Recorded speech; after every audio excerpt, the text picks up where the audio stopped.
Have you ever wondered why some people build lasting wealth while others struggle, even with a good income? Welcome to Capital Pages, where we turn the world's best finance and investing books into practical lessons you can apply in real life. If you're serious about improving your financial future, building wealth, and making smarter money decisions, I encourage you to watch until the end. The biggest insight often comes from seeing how all the ideas connect, and today's final takeaway is one you won't want to miss. So, without wasting any time, let's get started. The richest man in Babylon. In old Babylon, there once lived a very rich man named Arcad. He was known far and wide for his great wealth. He was also known for his generosity. He was generous in his charities. He was generous with his family.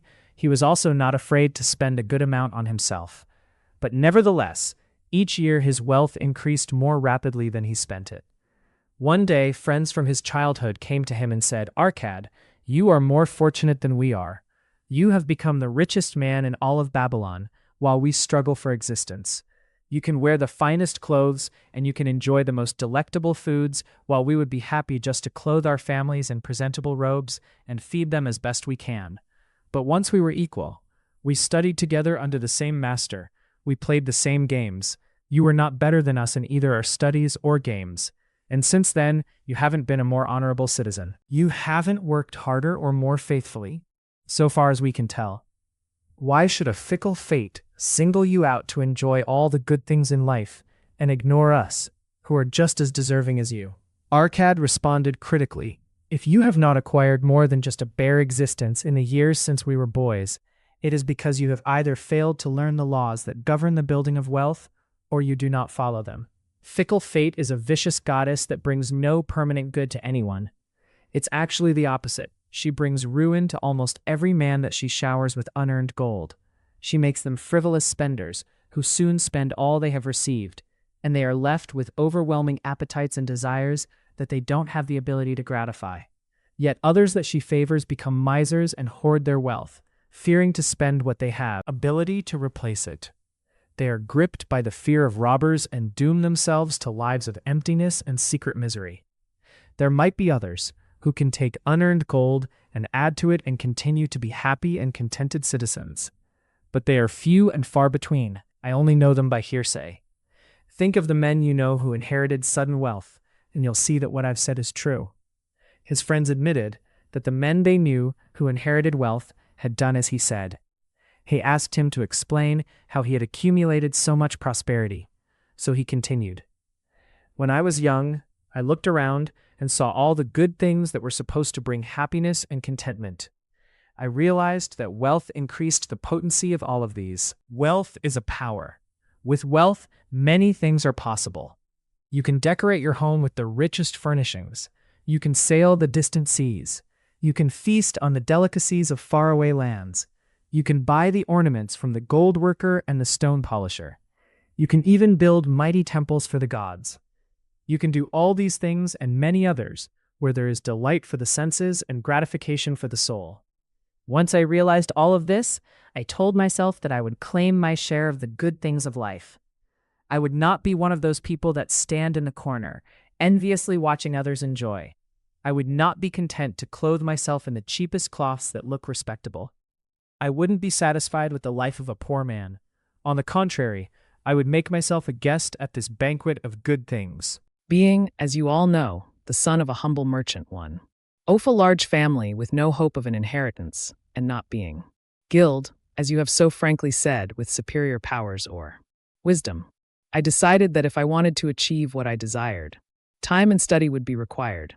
As far as time goes, all men have it in abundance. Each of you have let enough time slip by to have made yourselves wealthy, but you admit you have nothing to show except your good families, of which you should be proud. As for studying, didn't our wise teacher teach us that there were two kinds of learning? One kind is the things we learned and knew, and the other is the training that shows us how to find out what we did not know. So I decided to find out how I might accumulate wealth. And when I found out, I would make this my mission and do it consistently. Isn't it wise that we should enjoy life while we are in the brightness of the sunshine, because enough sorrows will descend on Us when we depart for the darkness of the spirit. World. T enjoyed being a scribe in the Hall of Records. I worked. Long hours each day laboring on clay tablets. Week alter week. And month after month I worked, but I had nothing to show. For my earnings. Food, clothing, and tithes to the gods and other things I don't even remember absorbed all of my earnings. But I did not lose my determination. One day Algamish, the money lender, came to the house of the city master and ordered a copy of the 9th law, and he said to me, I must have this in 2 days, and if it is done by that time, I will give you 2 coppers. So I worked hard, but the law was long, and when Algamish returned, the tablet was not done. He was angry, and if I had been his slave, he would have beaten me. But I knew the city master wouldn't let him injure me. I wasn't afraid, so I said to him, Algamish, you are a very rich man. Tell me how I can also become rich, and all night the clay, and when the sun rises it will be completed. He smiled at me and replied, you are a forward rascal, but we will call it a deal. Tea carved all night, even though my back hurt, and the smell of the candle wick made my head ache until I could hardly see. When he returned at sunup, the tablets were complete. Now, I said, tell me what you promised. You have fulfilled your part of the bargain, young man, he said to me kindly, and I am ready to fulfill mine.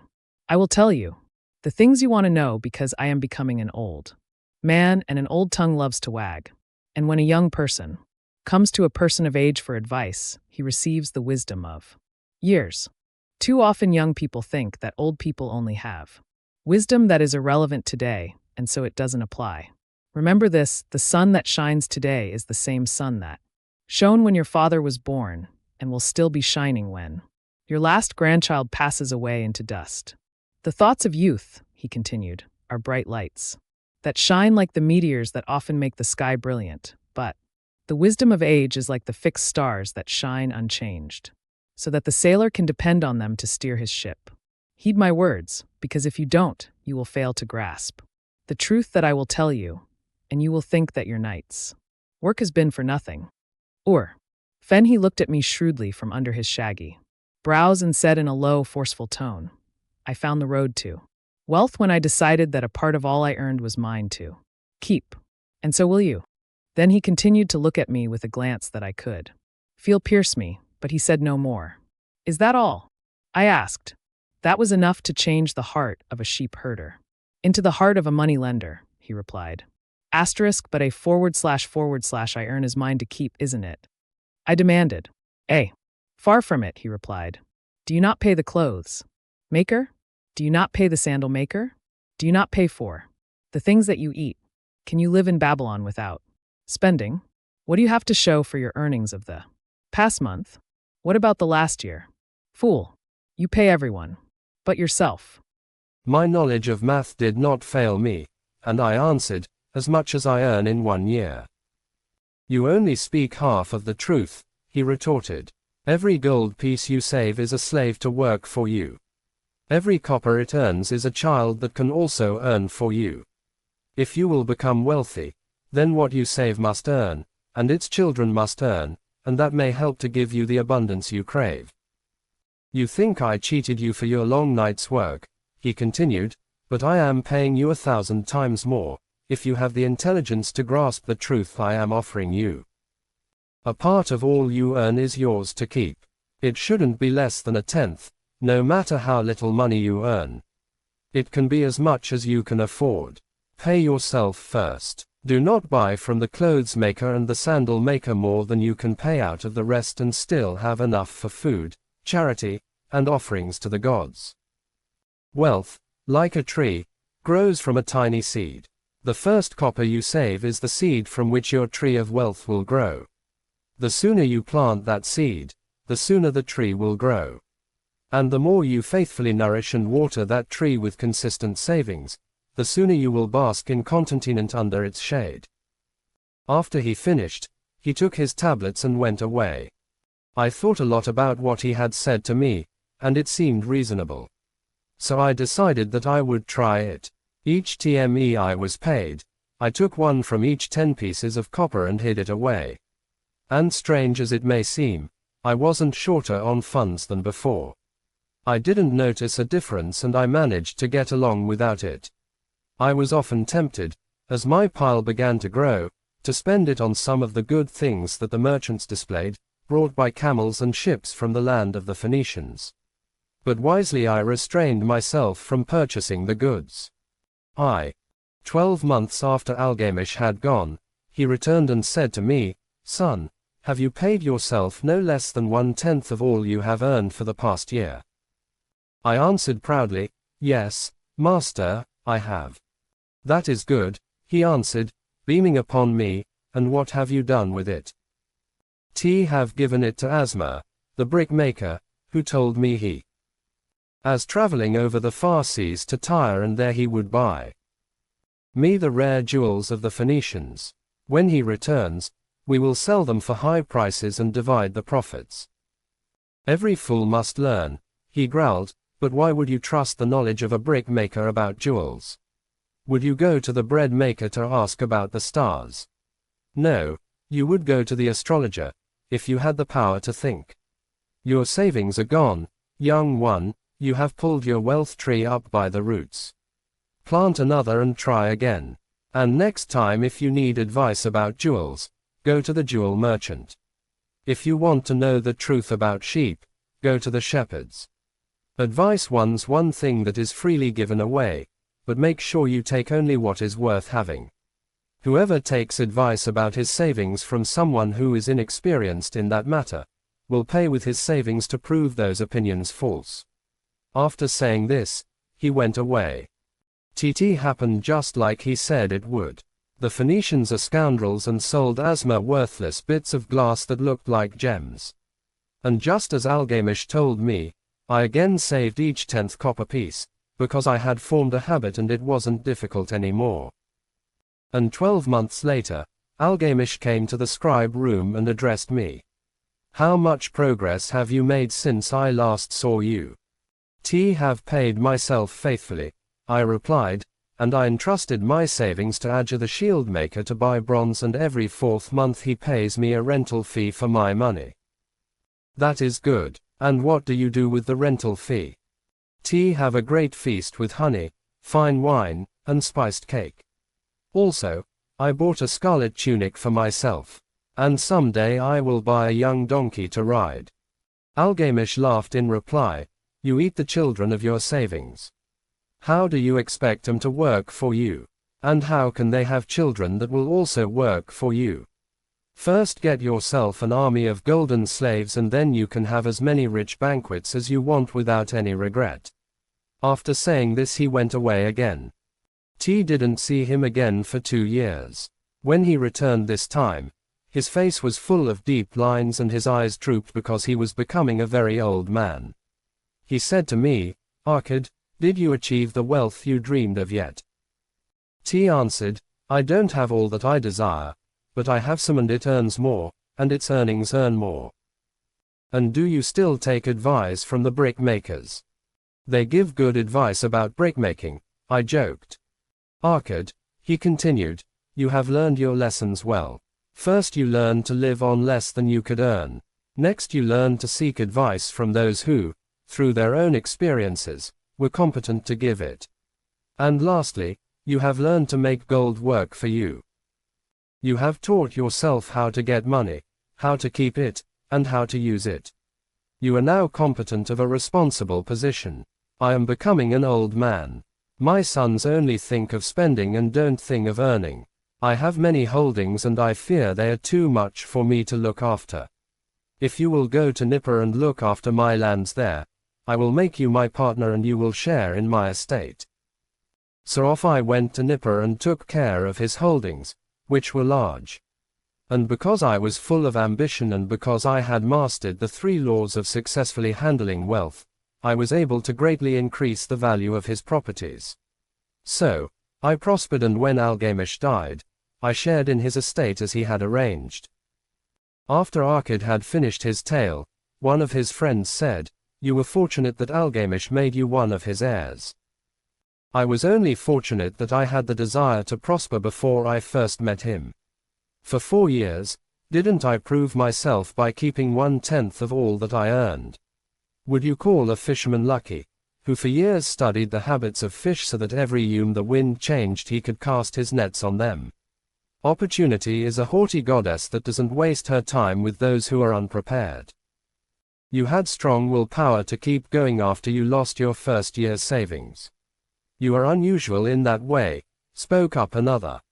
Willpower, retorted Arcad. What nonsense. Do you think willpower can give a man the strength to lift a weight that a camel can't carry, or to draw a load an oxen can't budge? Willpower is nothing but the unflinching purpose to carry out a task you set for yourself to finish. If I set a task for myself, however small, I see it through. How else would I have confidence in myself to do important things? If I say to myself, for 100 days as I walk across the bridge into the city, I will pick up a pebble from the road and throw it into the stream, I would do it. If it was the 7th day and I walked by without remembering, I wouldn't say to myself, tomorrow I will throw 2 pebbles which will be just as good. Instead, I would retrace my steps and throw the pebble. On the 12th day I wouldn't say to myself, Arcad, this is useless. What good does it do for you to throw a pebble in every day? Throw in a handful and be done with it. No, I wouldn't say that, and I wouldn't do it. When I set a task for myself, I complete it. So, am careful not to start difficult and impractical tasks, because I love leisure. Then another, Wren spoke up and said, if what you say is true, and it is as reasonable as you made it out to be, then being so simple, if all men did it, there wouldn't be enough wealth to go around. 5. Wealth grows wherever men exert energy. Arcad replied, if a rich man builds himself a new palace, is the gold he pays out gone? No, the brickmaker has part of it and the laborer 14 has part of it, and the artist has part of it, and everyone that works on the house has part of it. However, when the palace is completed, is it not worth all that it cost? And is the ground on which it stands not worth more because it is there?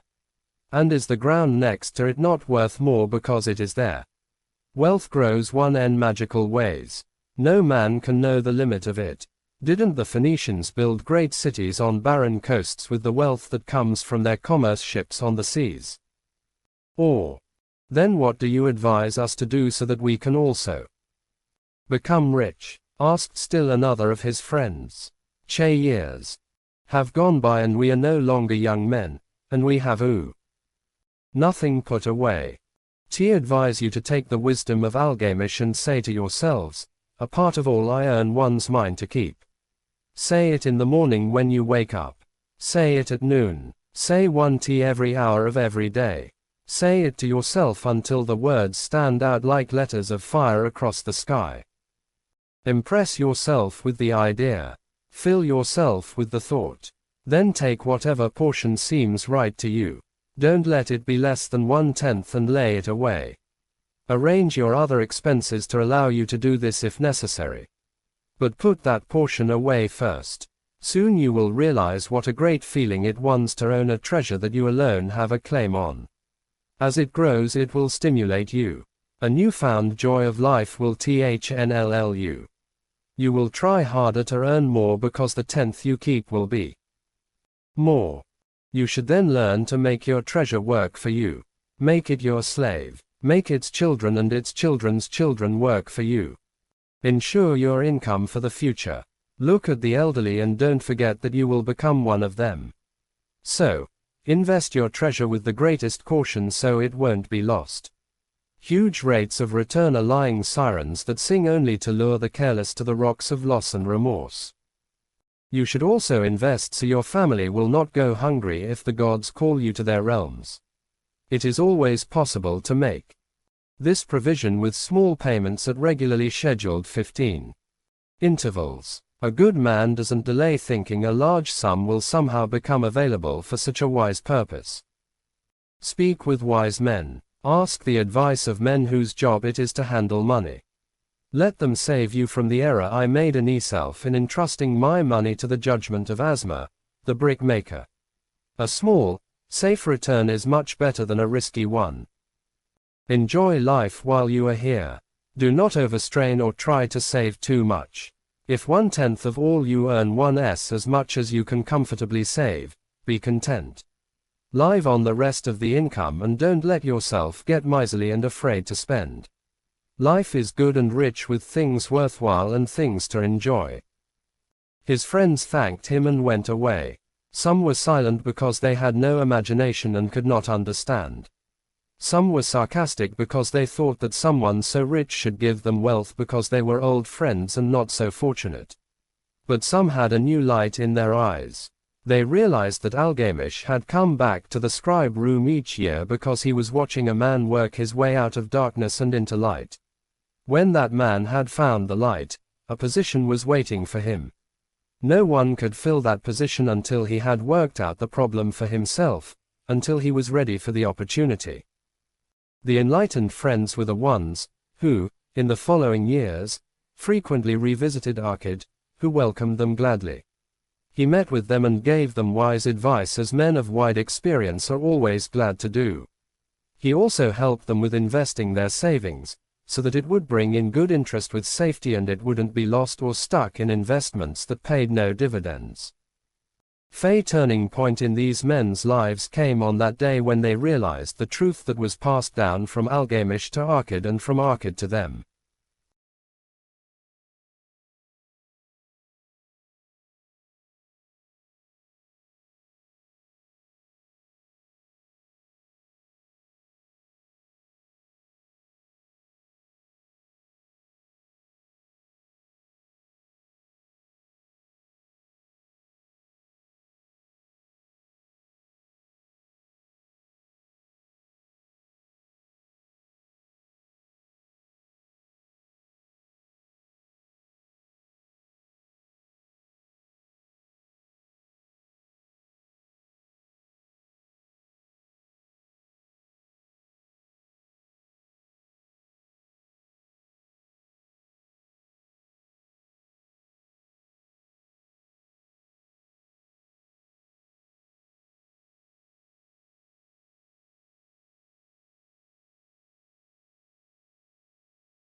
If you enjoyed this video, please give it a thumbs up, subscribe to Capital Pages, and turn on the notification bell so you never miss our latest videos on investing, personal finance, and wealth building. Let me know in the comments, what was your biggest takeaway from today's video? I'd love to hear your thoughts. Thank you for watching, and remember, read, learn, invest. I'll see you in the next video.